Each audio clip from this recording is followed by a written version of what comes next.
good morning. Welcome to another edition of the Talk Like It Is radio podcast. I'm your host, Ro Clark, and I just wanted to. I'm sitting around, and really, I just been hearing what's been going on with the free agency signing.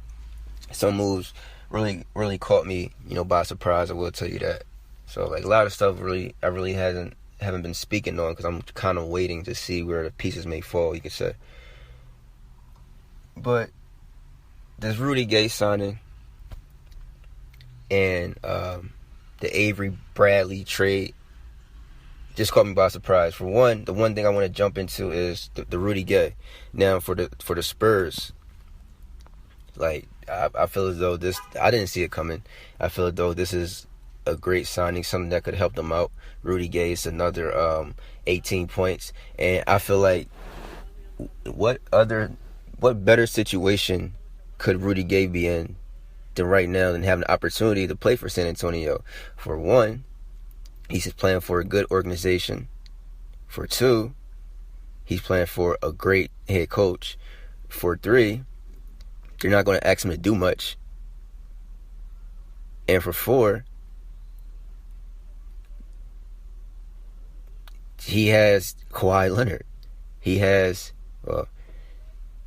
great veteran leadership on that team. Now, a lot of people might looking at it as, Rudy Gay don't really have the playoff experience.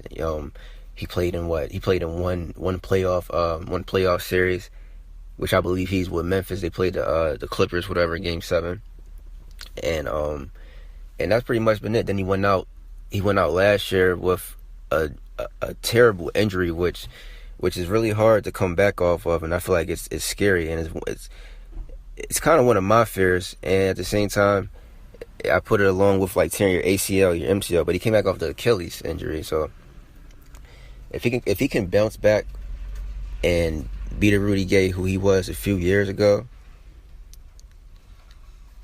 then I think this is a viable pickup for San Antonio. And at the same time, they got him for 1 year. It's a 1 year deal, $8 million. He got the player option, I believe, and I feel like he's gonna ball out. He's gonna have a lot to prove. I'm not gonna call it pressure, but he's gonna go out there and really show that he can ball. He still has it, and he's gonna. Even if he does stay with San Antonio, if he doesn't and he leave, I'm pretty sure his mind is on that money, getting some of this money that's being passed around the NBA, because it damn sure will be on mine.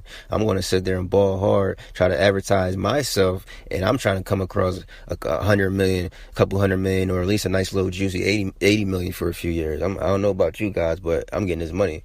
So, and it also, what I like about it, it gives San Antonio a little bit of oil.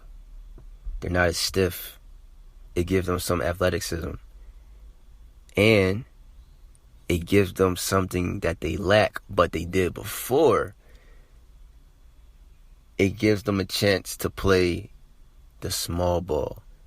Rudy Gay might not be able to play the 5, but he can play the 4. That's a nice piece to have next to Aldridge. Why not? And at the same time, speaking of Aldridge, after what I seen in the postseason, when Leonard went down, I'm giving you the ball, Aldridge, because you're my second best player, second best option on the team. I'm giving you the ball, and it's hot potato. You passing it back. You're not looking to score. You missing the rim 5 feet away. You're not looking like the money that I signed you for, that I gave you. I'm trading you, bro. If that's what I'm going to get, if you're going to give me a great season and not even a mediocre postseason, and I'm paying you the big bucks, so you want to come into work and pretty much take long breaks, break when you want to, call out when it get busy. That's how I'm looking at it, bro. It's time to go, because I was really disappointed in Aldridge, and for all this, he just should have stayed with the Blazers. He can't do it by himself.